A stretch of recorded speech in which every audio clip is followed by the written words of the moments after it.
Este podcast é uma produção da Rádio Guarda-Chuva. Jornalismo para quem gosta de ouvir.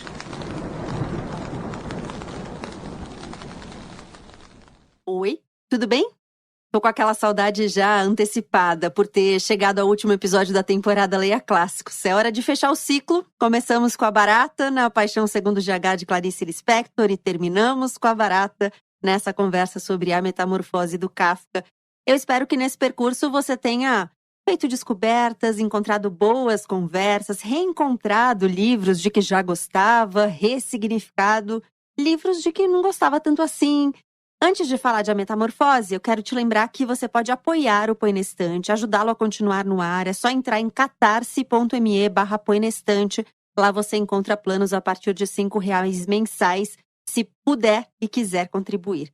Outra forma de apoiar é ouvindo os episódios pela Aurelo, plataforma brasileira de podcasts e a única, por enquanto, que remunera o produtor de conteúdo. Aliás, se você fizer a assinatura premium da Aurelo para ouvir sem comerciais, sem anúncios, usando o cupom Põe na Estante @Aurelo, tudo em letras maiúsculas, 2 dos R$6 mensais da mensalidade vão para o Põe na Estante. Bom, e divulgando, espalhando os episódios, indicando para as pessoas, você também contribui muito. Então, já te agradeço. O Põe na Estante é parte da Rádio Guarda-Chuva. Você já sabe, a primeira rede brasileira de podcasts jornalísticos. E depois de terminar de ouvir aqui, eu recomendo que você dê o play no Pauta Pública, podcast da Agência Pública, nossa parceira.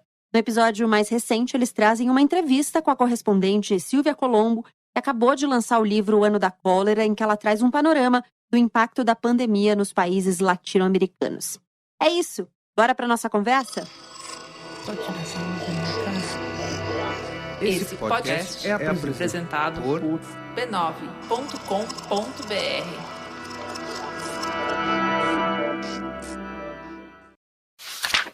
Certa manhã, ao despertar de sonhos intranquilos, Gregor Samsa encontrou-se em sua cama, metamorfoseado num inseto monstruoso. Estava deitado sobre suas costas duras como couraça e, quando levantou um pouco a cabeça, viu seu ventre abaulado, marrom, dividido em segmentos arqueados, sobre o qual a coberta, prestes a deslizar de vez, apenas se mantinha com dificuldade. Suas muitas pernas, lamentavelmente finas em comparação com o volume do resto de seu corpo, vibravam desamparadas ante seus olhos. O que terá acontecido comigo, ele pensou. Não era um sonho. Seu quarto, um quarto humano direito, apenas um pouco pequeno demais, encontrava-se silencioso entre as 4 paredes bem conhecidas. Sobre a mesa na qual se espalhava desempacotada uma coleção de amostras de tecido, Samsa era caixeiro viajante, estava a imagem que ele havia recortado havia pouco de uma revista ilustrada e posto numa moldura bonita e dourada. Ela mostrava uma dama que, escondida num chapéu de pele e numa estola de pele, sentava ereta e levantava aos espectadores um regalo também de pele, dentro do qual sumia todo o seu antebraço. O olhar de Gregor dirigiu-se então para a janela, e o tempo nublado, ouviam-se os pingos da chuva baterem sobre a calha da janela, deixou-o bastante melancólico. Que tal se eu seguisse dormindo mais um pouco e esquecesse de toda essa bobajada? Pensou. Mas isso era totalmente irrealizável, uma vez que estava habituado a dormir sobre o lado direito e, em seu estado atual, não conseguia se colocar nessa posição. Por mais força que fizesse na tentativa de se jogar para o lado direito, balançava voltando sempre a ficar na posição de costas. Deve ter tentado fazê-lo cerca de 100 vezes. Fechou os olhos a fim de não precisar ver mais suas pernas se debatendo e apenas desistiu quando passou a sentir no lado uma dor leve e sombria, que jamais havia sentido. Uma das aberturas mais conhecidas da literatura também desperta o leitor de sonhos intranquilos. É que a vida do caixeiro viajante Gregor Samsa é a de muitos de nós. Ele vive em um quarto na casa da família, preocupado com um emprego de que não gosta muito, mas precisa. Põe dinheiro na casa porque os pais não podem trabalhar e a irmã é jovem demais, uma criança ainda com seus 17 anos, diz o narrador. Mas acordar transformado em um inseto muda tudo. Muda o corpo, muda o quarto, muda a casa, muda as relações, muda a estrutura econômica e social da família. Só um evento extraordinário para expor os incômodos encalhados, tirar todo mundo do lugar e encher as cabeças de perguntas. A Metamorfose, de Franz Kafka, é o tema do último episódio dessa temporada, que já começou.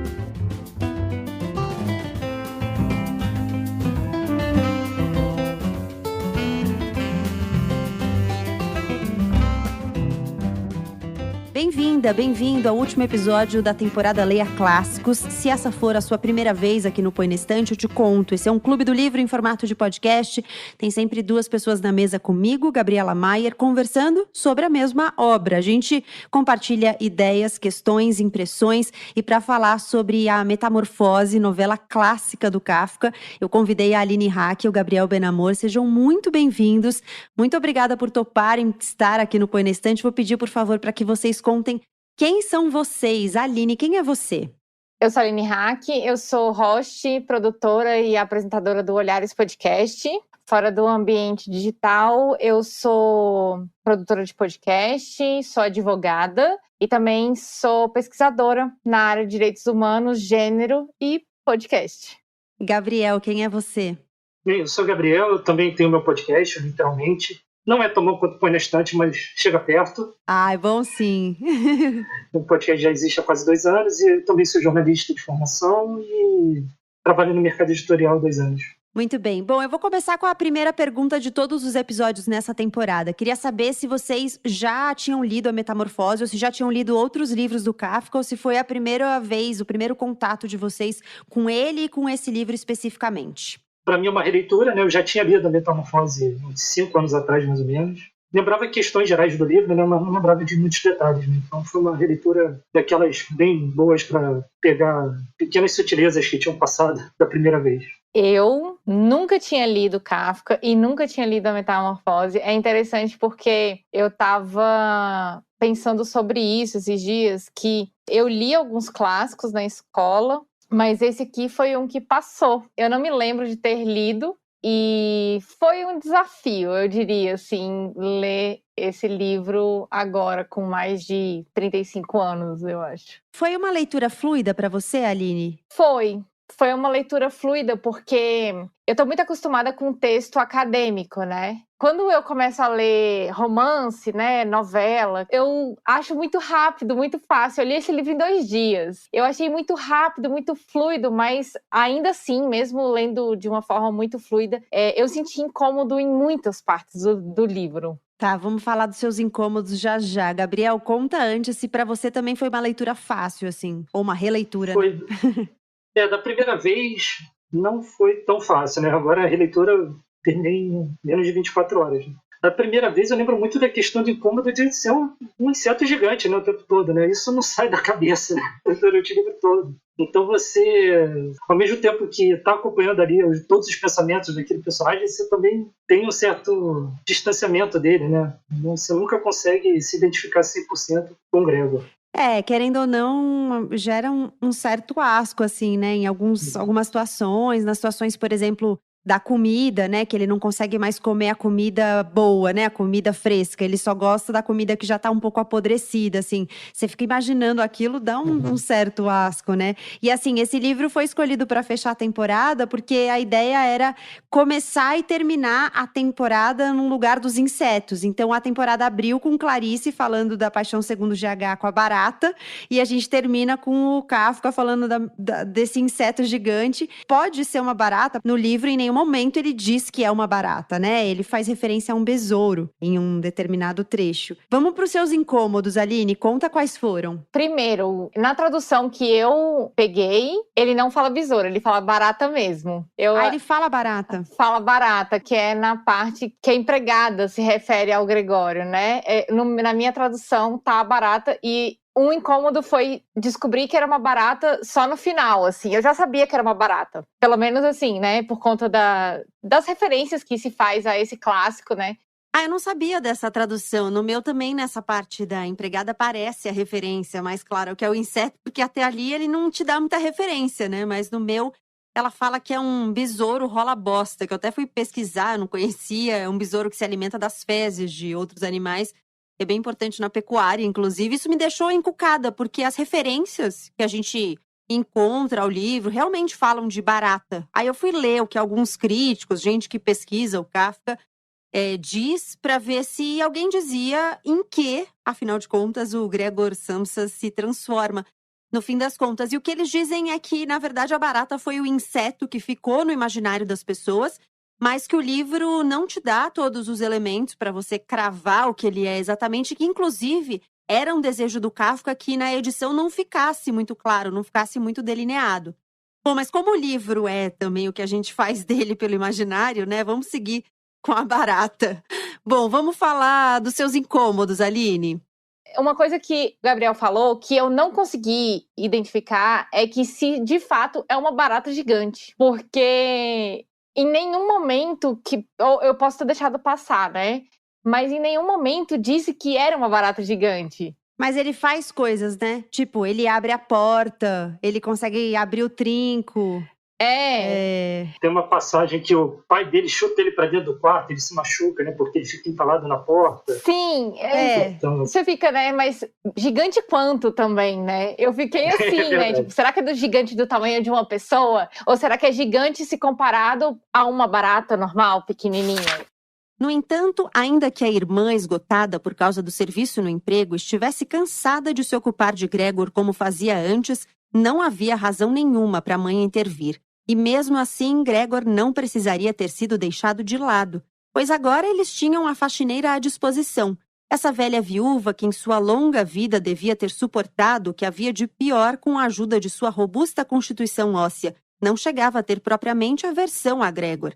Sem manifestar qualquer tipo de curiosidade, ela um dia abrira por acaso a porta do quarto de Gregor e à vista dele, que pego de surpresa corria de um lado para o outro embora ninguém o perseguisse, ficou parada, espantada, as mãos cruzadas sobre o colo. Desde então, jamais perdeu a oportunidade de, pela manhã e à tardinha, sempre de forma breve, abrir a porta um pouco e olhar para onde estava Gregor. No começo, ela também o chamava ao seu encontro com palavras que ela provavelmente considerava amistosas, como "Vem um pouquinho aqui, rola bosta", ou "Olha só o velho rola bosta". A tais chamados, Gregor não respondia nada, mas ficava imóvel no seu lugar, como se a porta não tivesse sido aberta. Se pelo menos tivessem dado ordens à faxineira para que, ao invés de deixá-la perturbar Gregor de maneira desnecessária e segundo seu humor, limpasse seu quarto todos os dias.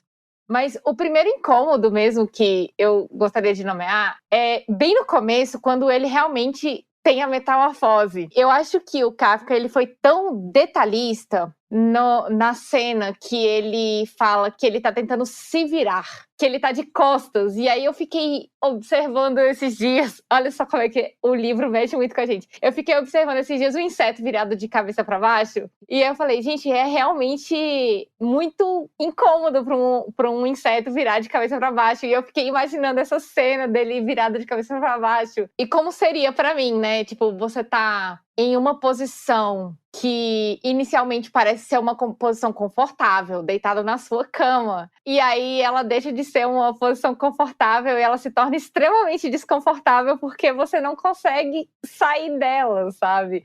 Esse foi um dos incômodos, assim. Eu acho engraçado que eu nunca tinha pensado nisso, né? Dessa questão de posição.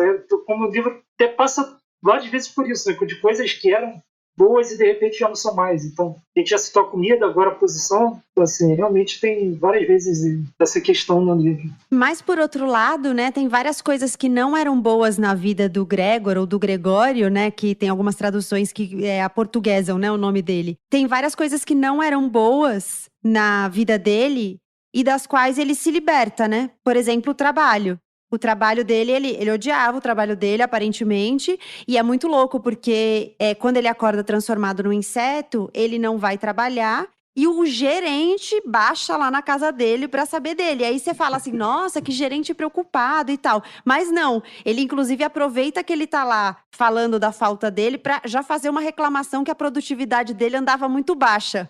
Então já fica também o registro do trabalho. Aí eu fiquei assim, eu começo o livro, assim, pra mim também foi uma releitura. E aí eu comecei o livro com a impressão de que, nas vezes anteriores, eu tinha achado que tinha sido um aprisionamento a metamorfose, sabe? Puxa, ele fica ali aprisionado no corpo de um inseto e aí tem várias coisas que ele não pode mais fazer. Mas dessa vez, sabe que soou um pouco como uma libertação pra mim? Eu achei uma libertação só, assim, da metade pra frente, porque por mais que ele tenha se libertado dessa história do trabalho, ele não se libertou dos pensamentos que envolvem o trabalho, das preocupações de alimentar a casa, ou de contribuir, ou de ser uma referência, né? Coisa que só vai mudando quando o pai dele traz, né, que estava juntando dinheiro. Ele, opa, mas eu não sabia disso, que ele estava juntando dinheiro.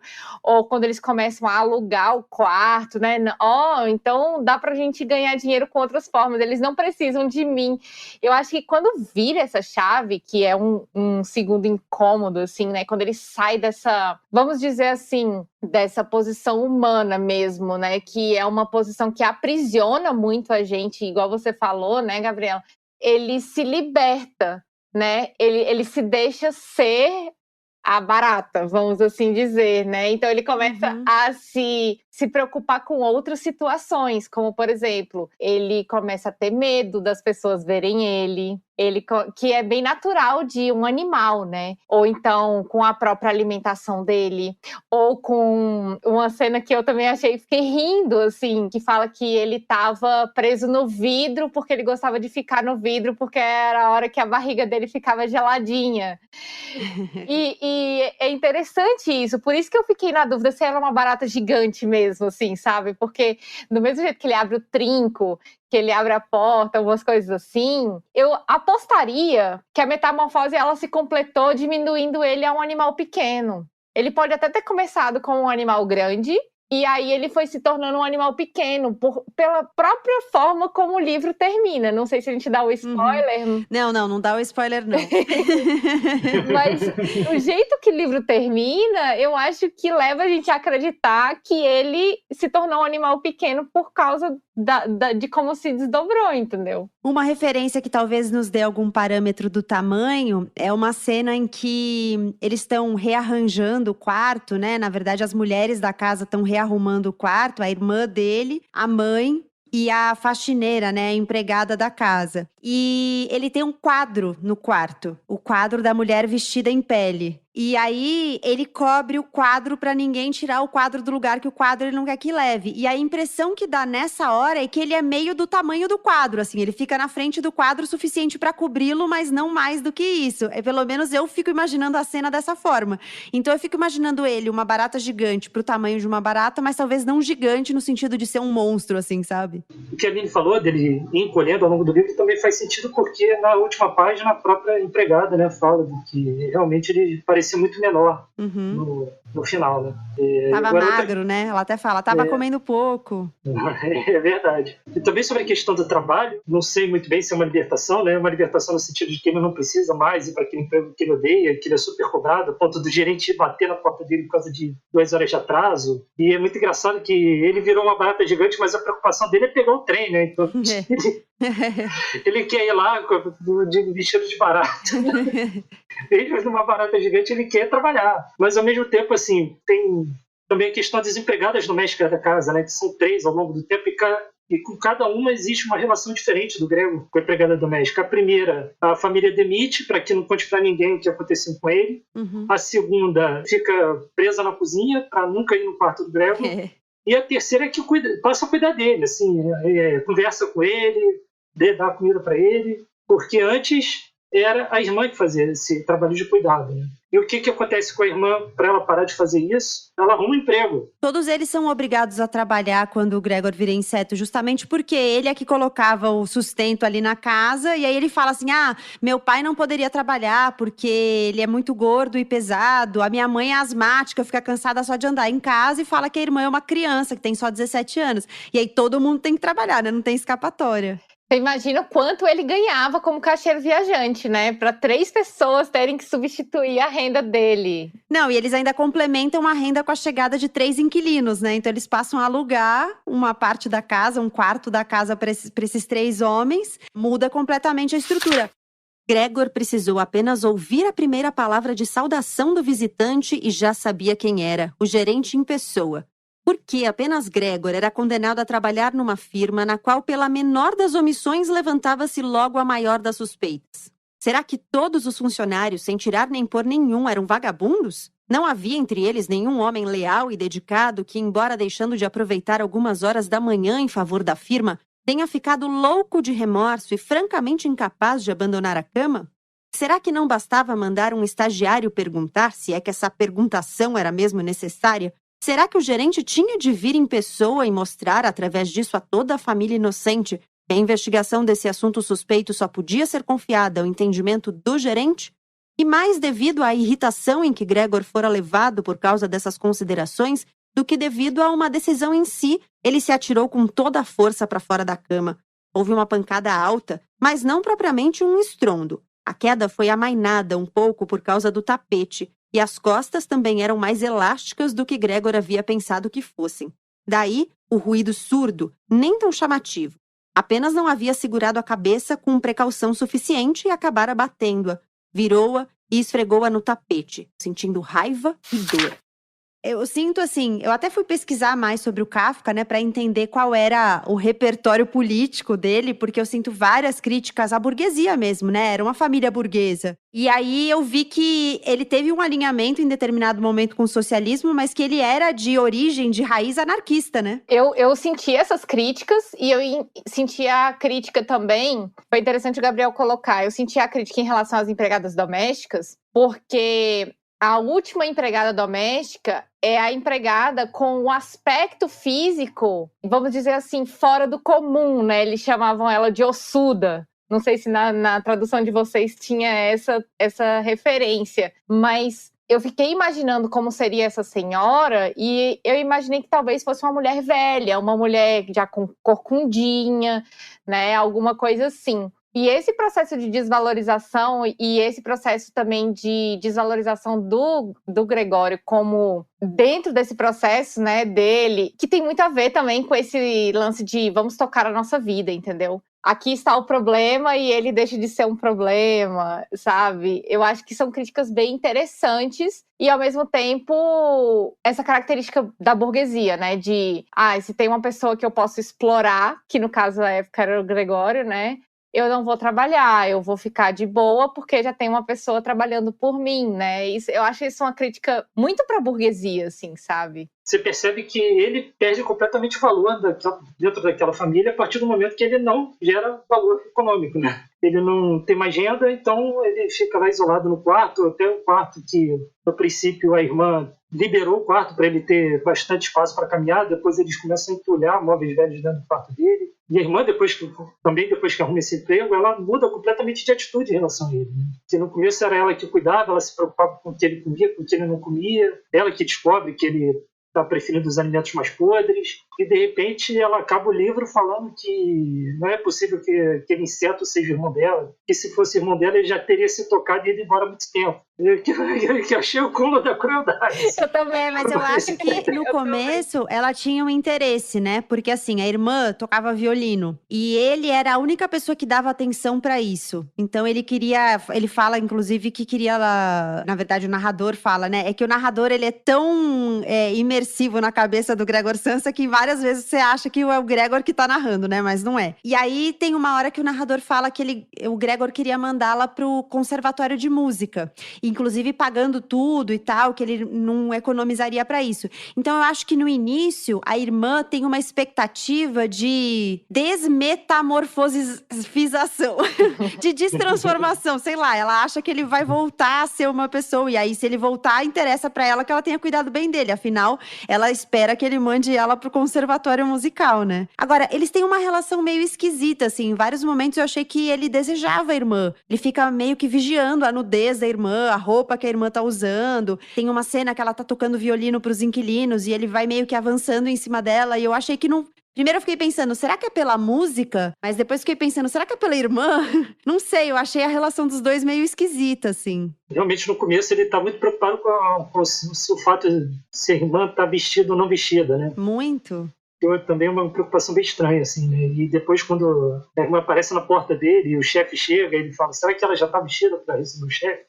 Eu já vi isso de uma forma diferente e eu acho que tem a ver com a percepção dos costumes da época. Era esse cuidado que beira o controle, assim, sabe? Eu já vi dessa forma, sabe? Ele tinha muito cuidado com a irmã e ele tinha um certo controle, e aí eu vi essa questão do reformatório como um desejo dele e dela, mas algo que colocasse ele numa posição de poder dentro da família, como se ele pudesse proporcionar isso, e ao mesmo tempo controlar aonde é que ela tá indo. E eu acho que isso tem muito a ver com os costumes da época, que são coisas que hoje a gente procura combater, né? Que é essa perspectiva mais patriarcal. Ele é irmão mais velho, né? Então existe toda uma cobrança dele em relação ao fato dele ser homem, dele ser mais velho, né? Essa que reverbera nas ações da própria família, né? Tipo, meu pai serviu na guerra, é umas coisas assim, e aí não, agora é minha vez de ser o homem da casa, sabe? Então eu vi mais como um reflexo mesmo. Porque tem isso, né? Quando a gente lê um livro, a gente também tem que não fazer uma crítica tão dura ao posicionamento do autor, porque a gente tem que entender que o autor está dentro de uma época, dentro de uma história, né? Dentro de um lugar geográfico. A gente está falando de um livro que foi escrito quando, Gabriela? 1912. 1912, exato. Exato. Então, como era a família em 1912, né? Nas primeiras 2 semanas, os pais não conseguiram vencer a própria resistência em chegar até ele. E ele ouviu várias vezes como eles reconheciam plenamente os atuais serviços da irmã, ao passo que até então costumavam se irritar com ela porque ela lhes parecia ser uma mocinha algo inútil. Agora, no entanto, os dois tinham por hábito esperar tanto o pai quanto a mãe ante o quarto de Gregor enquanto a irmã o arrumava. E mal ela havia saído, tinha de contar com precisão qual era o aspecto interior do quarto, o que Gregor havia comido, como ele havia se comportado dessa vez e se por acaso não era possível perceber uma pequena melhora. A mãe, aliás, até pretendia visitar Gregor um pouco, mas o pai e a irmã impediram-na de fazê-lo, primeiro com argumentos racionais que eram ouvidos por Gregor com atenção e aprovados inteiramente. Mais tarde, no entanto, passou a ser necessário retê-la à força, e quando então ela gritava: "Deixem-me ir até Gregor, ele é meu filho infeliz, vocês não entendem que eu tenho que vê-lo?" Gregor chegava a pensar que talvez até fosse bom se a mãe pudesse entrar, não todos os dias, naturalmente, mas quem sabe uma vez por semana. Ademais, ela entendia tudo muito melhor do que a irmã, que apesar de toda a sua coragem, era apenas uma criança, e em última análise, talvez tivesse adotado uma tarefa tão pesada unicamente por leviandade infantil. O desejo de Gregor de ver a mãe em pouco veio a se realizar. Durante o dia, em consideração aos pais, Gregor já não queria mais se mostrar à janela, mas nos poucos metros quadrados do piso ele também não podia mais se arrastar o bastante e ficar deitado quieto durante a noite toda ele mal conseguia suportar. A comida, em pouco tempo, não lhe causava mais o mínimo prazer, de modo que, para se distrair, adotou o hábito de se arrastar zigue-zagueando pelas paredes e pelo forro. Gostava, em particular, de ficar pendurado no teto. Era bem diferente do que ficar deitado sobre o piso. Conseguia-se respirar com mais facilidade, uma leve vibração percorria o corpo, e na distração quase feliz em que Gregor se encontrava lá em cima, às vezes acontecia que, para sua própria surpresa, ele se deixava cair estalando no chão. Mas agora, naturalmente, ele já tinha o domínio de seu corpo, bem diferente de antes, e não se danificava, mesmo numa queda tão grande. A irmã percebeu de imediato o novo divertimento que Gregor havia achado para si. É que também, ao se arrastar, ele deixava para trás, aqui e acolá, rastros de sua substância aderente. E meteu na cabeça que teria que facilitar tanto quanto possível o rastejar de Gregor. Decidiu retirar os móveis que impediam a atividade, sobretudo o armário e a escrivaninha, portanto. Um lance muito louco ao longo do livro, que é meio que uma coisificação, assim, do protagonista, né? Tem até um negócio que eu só percebi porque tinha uma nota de rodapé na minha tradução chamando atenção para isso, porque apesar de eu ter estudado em alemão, não cheguei ao nível de ler Kafka no original.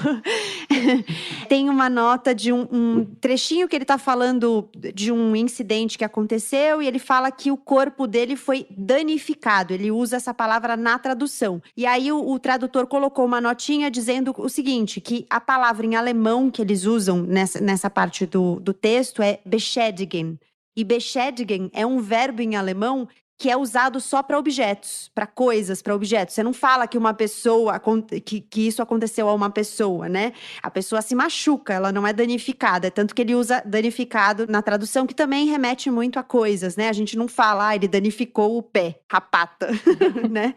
Me chama atenção esse processo de coisificação que o personagem atravessa ao longo do livro, mas eu acho que isso acaba coincidindo com o que vocês falaram antes de os pensamentos dele irem mudando. Então, de ele entendendo também que a realidade dele mudou e que, inclusive, as preocupações mundanas e humanas que ele tinha não eram mais necessárias. E aí ele vai se libertando dessas questões humanas, dessas questões com as quais todos nós temos que nos preocupar, tipo as contas que a gente tem que pagar, né? Sim, né? E tem questões como, por exemplo, a higiene, né? Que no final do livro ele já está cheio de poeira. E tem uma questão ali de um machucado, né? Do danificado, né? Que acaba levando no final do livro. E realmente, assim, perde completamente quase tudo, né?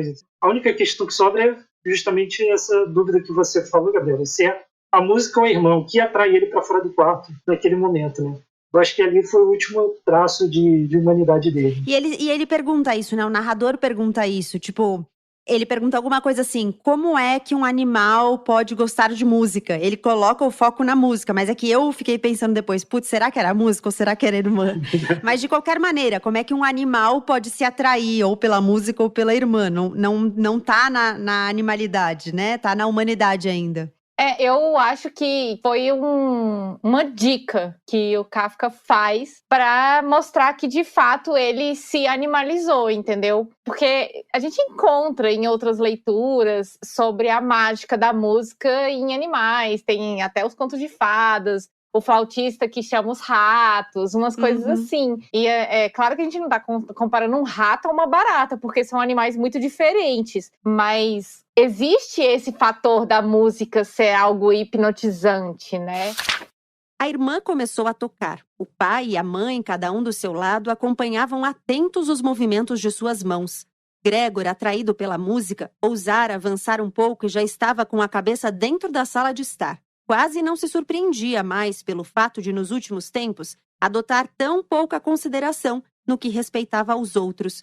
Ia longe o tempo em que essa mesma consideração havia sido seu orgulho.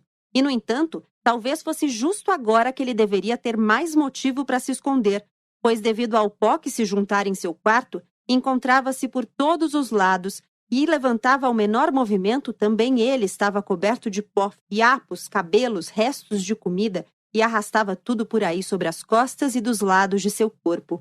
Sua indiferença em relação a tudo era demasiado grande para que ele, conforme fazia no passado mais de uma vez ao dia, se deitasse de costas sobre o tapete, esfregando-se nele a fim de se limpar. E apesar desse estado, ele não tinha nenhuma vergonha de se adiantar um bom pedaço no piso imaculado da sala de estar. Seja como for, ninguém dava atenção a ele. A família estava totalmente absorvida pelo violino. Os inquilinos, ao contrário, que no início, colocando as mãos nos bolsos das calças, haviam se aproximado demais da irmã, ficando atrás da estante da partitura, de modo que todos poderiam ver as notas, o que com certeza importunava a irmã, logo se retiraram para a janela, de cabeças meio abaixadas e falando a meia voz, onde acabaram ficando, observados pelo olhar preocupado do pai. De fato, aquilo agora tinha a aparência mais do que nítida de que estavam decepcionados em sua expectativa de ouvir um violino ser tocado de maneira agradável ou até divertida, de que estavam saturados de toda a apresentação e apenas por cortesia ainda se deixavam perturbar em seu sossego. Em especial o modo com que todos sopravam a fumaça de seus charutos para o alto, através do nariz e da boca, permitia deduzir o tamanho de seu nervosismo. E, no entanto, a irmã tocava com tanta beleza. O rosto dela estava inclinado para o lado. Perscrutadores e tristes, seus olhares seguiam as linhas da partitura. Gregor rastejou mais um pedaço à frente e manteve a cabeça colada ao chão, no provável intuito de encontrar os olhares dela. Era ele um animal, uma vez que a música o tocava tanto? Parecia-lhe que, enfim, se abria para ele o caminho ao alimento almejado e desconhecido. Estava decidido a chegar até a irmã, puxá-la pela saia, a fim de lhe indagar com isso se ela não queria talvez vir a seu quarto com o violino, pois ninguém na sala pagava por sua música tanto quanto ele desejava pagar. Eu queria chamar a atenção para as figuras que aparecem no livro, né, que não são o protagonista, para os personagens que rodeiam o Gregor, porque eu acho que ainda que quem tenha virado inseto seja o Gregor Samsa, toda a família dele passa por um nível de desumanização na narrativa. A mãe, o pai, a irmã, muitas vezes, principalmente o pai e a mãe, eles fazem a função de pai e mãe, eles são figuras pai e mãe, é como um arquétipo. Então eles não têm uma identidade propriamente, né? Apesar de, ao longo do livro, eu acho que eles vão ganhando alguns traços. O fato de, por exemplo, o pai tá sempre vestido de uniforme, né? Uma coisa que diz muito dele. Não que eles não tenham características, porque logo no início já tá colocado que, por exemplo, ele opõe a generosidade, o acolhimento da mãe com uma brutalidade do pai. Então eles têm traços ali. Mas também podem ser traços arquetípicos, né? Então, o lugar do homem, do chefe da família, nesse lugar de bruto, de grosseiro, de violento. A mulher nesse lugar de cuidado. Eu vejo um pouco de desumanização também nos outros personagens. Os próprios inquilinos, né? Quem são eles? O que eles estão representando ali? O gerente, ele está representando não só um arquétipo, mas um sistema, né? Que está representando um sistema econômico, uma organização econômica e social. Então eu vejo um nível de desumanização em todos os personagens. E eu acho que fica um pouco essa pergunta, essa reflexão de é o fato de eu ter um corpo animalesco que me faz menos humano ou são outras coisas, sabe? Uma coisa que enquanto você falava, eu estava me lembrando, as únicas pessoas que têm nome nesse livro, a irmã do Gregório e ele. Só. Né? Então é Senhor Samsa, quando é uma figura de representação da família, e é o pai do Gregório, a mãe do Gregório, a criada, igual você falou também, o gerente, a instituição, né? O inquilino, o rapaz, né? Então, tipo, não tinham nomes, os únicos nomes que tinham era da Greta e do Gregório, que na minha tradução foi dessa forma. Você falando e eu falei, cara, será que realmente não tem o nome deles? E aí eu passei aqui várias páginas, não tem. Não tem. O que me dá mais um indício de que, na verdade, a intenção do Gregor com a irmã era incestuosa, que é a única pessoa que ele nomeia. Eu acho que tem muita questão da família, né? Que, bem, o Kafka, a questão famosa dele é que o pai dele não se dava bem. Tanto que um dos livros do Kafka é uma carta ao pai que, enfim, é basicamente uma lavagem de roupa suja, né? Sim, total. Enfim, o pai do Gregor também tem essa questão, né, da brutalidade, da falta de comunicação. O narrador está sempre dizendo as grandes intenções, as boas intenções do Gregor, né? Mas como ele é um inseto gigante, ele é sempre mal interpretado, principalmente pelo pai, né? Todas as vezes que ele acaba se machucando, o pai está envolvido, né? Tirando no começo que ele está tentando se levantar e se virar ele acorda de costas, está tentando se virar, e aí ele acaba batendo a cabeça, mas ele fala que não se machuca.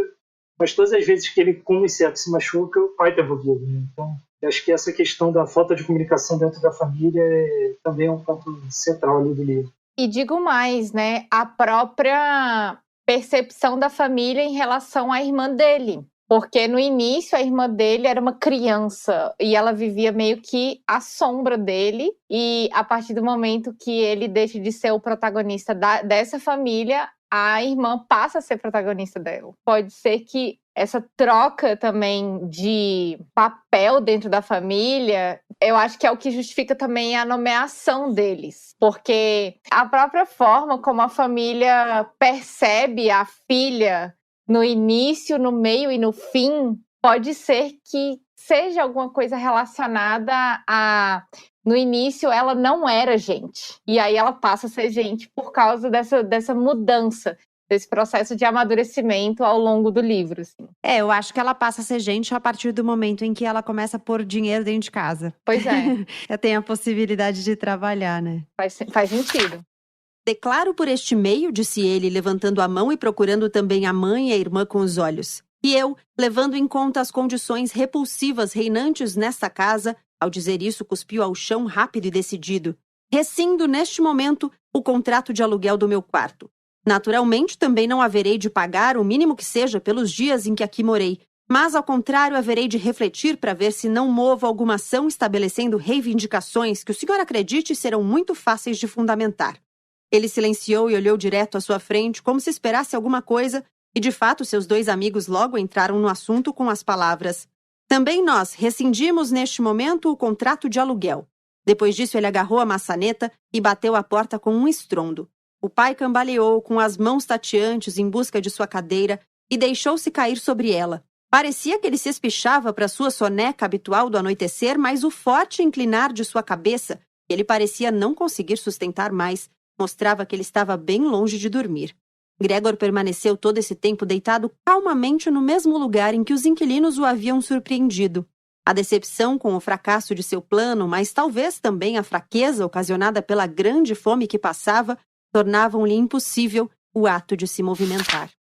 A gente usa, às vezes, em português, né, a expressão kafkiana, né, coisas kafkianas, no sentido meio de um emaranhado da burocracia, nas entranhas da democracia, uma coisa meio labiríntica e tal, né?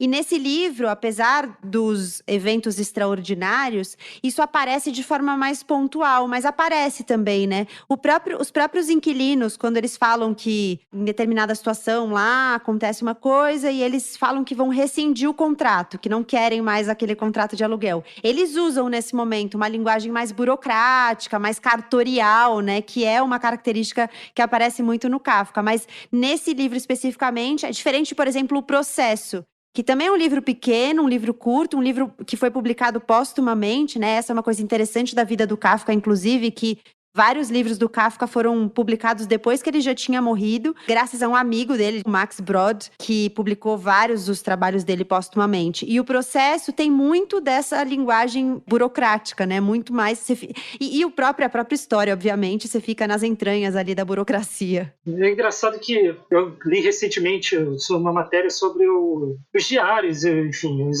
manuscritos, tudo que o Kafka deixou, né? Que ele pediu para ser destruído. E o amigo dele, Max Brod, que era o editor, não destruiu. Foi o Max Brod que transformou o Kafka nesse autor super famoso que está aqui a gente 90 anos depois da morte do Kafka falando dele. Uhum. Mas, enfim, o espólio dele está sobre uma disputa jurídica assim, completamente surreal também, né? Até o Estado de Israel, que é um lugar que o Kafka nunca foi, nunca pisou, mas pelo fato dele ser de família de judeus, né? O Estado de Israel está disputando o legado do Kafka. Então, assim, um aranhado jurídico, né? Muito irônico aqui ter acabado assim a obra dele. Sim. Ai, eu nem tenho muito a comentar sobre isso, porque pra mim o meu mindset jurídico já tá aqui, sabe? Aí passa despercebido. Você já opera nessa linguagem, né, Aline? Agora, a gente falou, né, um livro de 1912, o Kafka nasceu em Praga, não dá para dizer exatamente que é República Tcheca, porque na época era Império Austro-Húngaro, né, ele escreve em alemão, inclusive era um momento em que havia uma divisão social, inclusive, entre os que falavam alemão e os que falavam tcheco, e era um sinal de status falar alemão, ele era, Gabriel falou, né, de uma família judaica, e ele escrevia em alemão, e ele traz bastante da vida dele, eu acho, para os livros, né, então assim, primeiro, ele trabalhava na burocracia, ele se formou em Direito e foi trabalhar numa companhia de seguros, então basicamente ele trabalhava com a burocracia até o pescoço, né? E isso da relação com o pai também, ele trazia para os livros, vários dos personagens paternos tinham uma relação difícil com protagonistas, então os pais são essas figuras mais grosseiras, mais violentas e tudo mais. Agora, a gente está falando de um livro, como eu falei no início, escrito em 1912, o Kafka nasceu em 1883, mas que eu acho que conversa bastante ainda, né, com a gente hoje. Eu consigo encontrar bastante eco do livro no que a gente vive hoje. O que vocês acham? Como a gente falou no começo, nessa questão da preocupação com o trabalho, com o sustento da família, eu acho que é uma coisa que todos nós temos, né? Mesmo aqui, mais de 100 anos depois que o Kafka escreveu a Metamorfose. Enfim, acho que são questões, também a dificuldade de relacionamento com a família, é uma coisa universal, né? Eu acho muito isso, né? Que não é todo livro velho que vira um clássico, né? Acho que muita gente acaba exagerando, não. Qualquer livro com mais de 40 anos já fala, é um clássico. Não é só um livro velho, calma.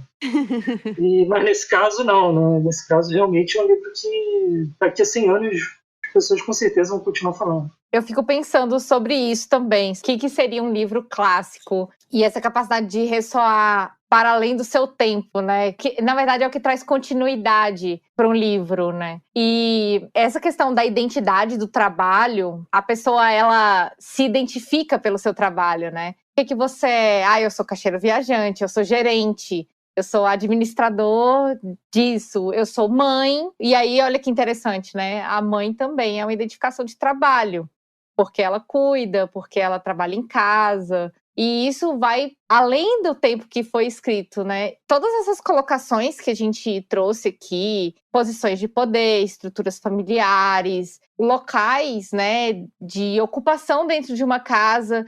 A gente acabou nem falando muito sobre isso, mas existe também esse local que ele pode ir, que ele não pode ir, que são lugares privilegiados da casa, que são lugares da família. E aí também esse contexto, não, você não pode ir lá. E por que ele não pode ir lá se é um lugar da família?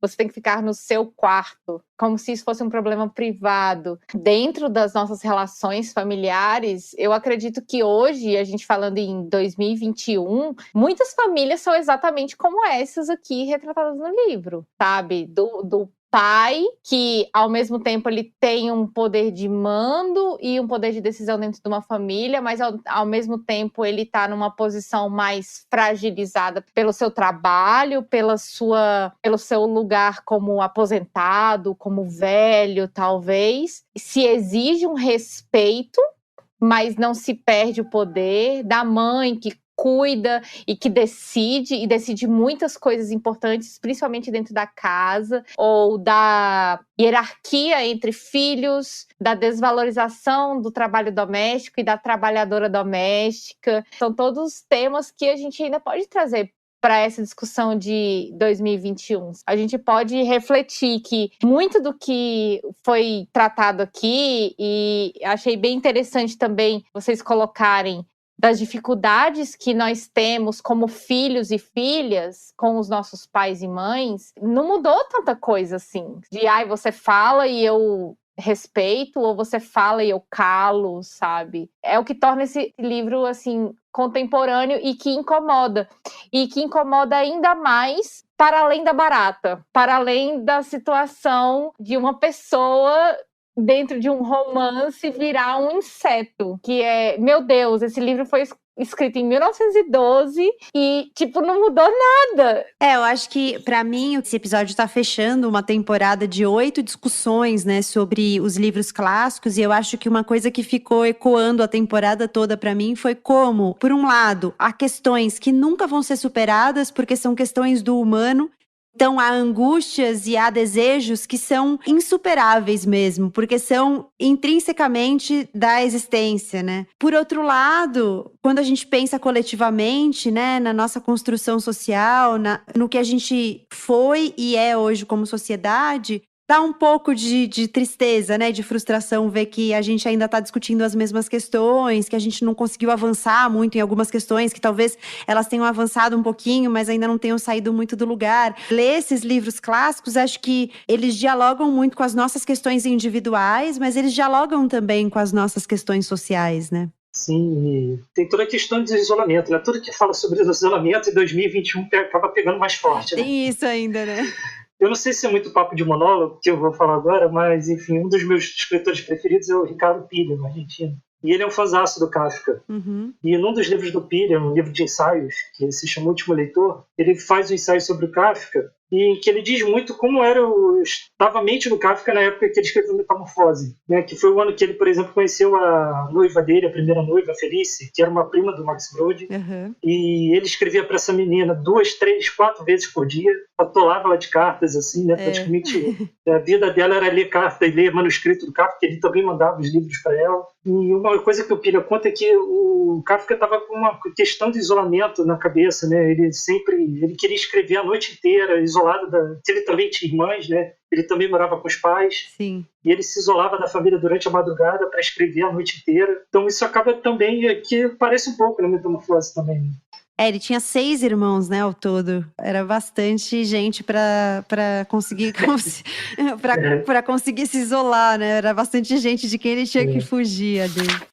Com certeza, ninguém mais viria até Gregor antes da manhã seguinte. Ele tinha, portanto, bastante tempo para refletir, sem ser perturbado, como haveria de arranjar sua vida a partir de então. Mas o quarto alto e vazio, no qual era obrigado a ficar deitado de bruços sobre o chão, causava-lhe medo sem que ele conseguisse descobrir a causa, visto que o quarto era seu e nele habitava há 5 anos, e com uma virada meio inconsciente e não sem sentir uma leve vergonha, ele precipitou-se para debaixo do canapé, onde logo se sentiu, apesar de suas costas ficarem um pouco apertadas e apesar de não conseguir mais levantar a cabeça, bem confortável, lamentando apenas que seu corpo fosse demasiado largo para poder se abrigar por inteiro sob o canapé. Lá ficou durante toda a noite, a qual ele passou em parte num meio sono, do qual a fome sempre voltava a acordá-lo.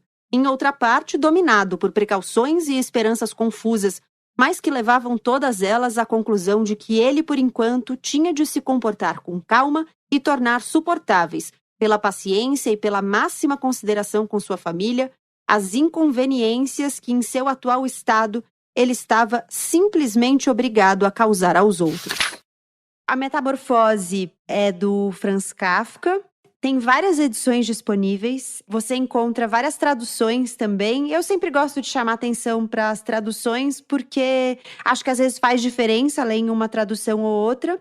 É um livro super curtinho, tem até livro versão de bolso, você consegue colocar dentro do bolso e ler em qualquer lugar. Na versão de bolso ele tem 100 páginas no máximo, então é um livro bem curtinho que você vai ler rapidamente, vai passar por ele de um jeito breve, mas contundente, eu diria, porque ficam muitas coisas do livro pra gente processar depois, mesmo que a leitura seja rapidinha. Aline Hack, Gabriel Benamor, foi um prazer recebê-los aqui. Antes de a gente terminar, eu queria abrir o espaço de sempre para que cada um venda seu peixe, conta para as pessoas onde as pessoas podem encontrar vocês, os podcasts de vocês, ou o que quer que vocês queiram divulgar. Bem, eu tô no Twitter, no Instagram, pode procurar lá. Eu não posto muito, mas eu tô sempre por ali. Se você manda mensagem, eu vou ler. E eu tô no Literalmente Podcast, que é o meu podcast com o Rafael Lima. O Rafael também passou por aqui essa temporada. Episódio 5, ele falou sobre o apanhador no Campo de Centeio. Então é isso. Se vocês gostaram da gente, dá uma passada lá para conhecer o nosso podcast também. A gente sai toda quarta-feira, a cada 2 semanas.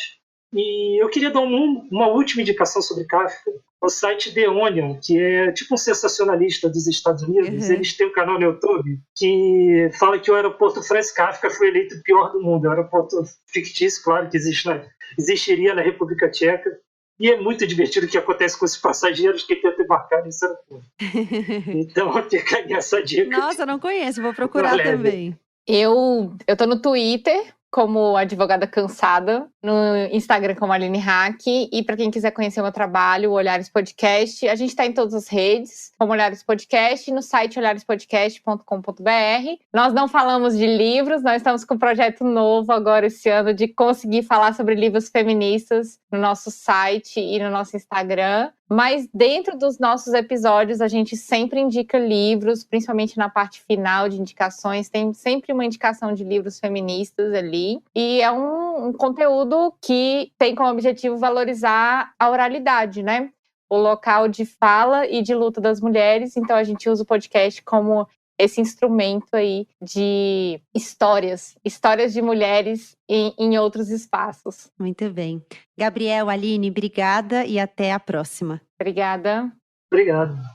É isso, chegamos ao fim desse episódio do Põe na Estante e dessa temporada Leia Clássicos. Foi um prazer ter dividido essas leituras com você, ter mergulhado um pouco mais em livros que vivem sendo citados, mencionados, referenciados, alguns que já até estavam na sua estante, mas talvez não tenham recebido atenção antes.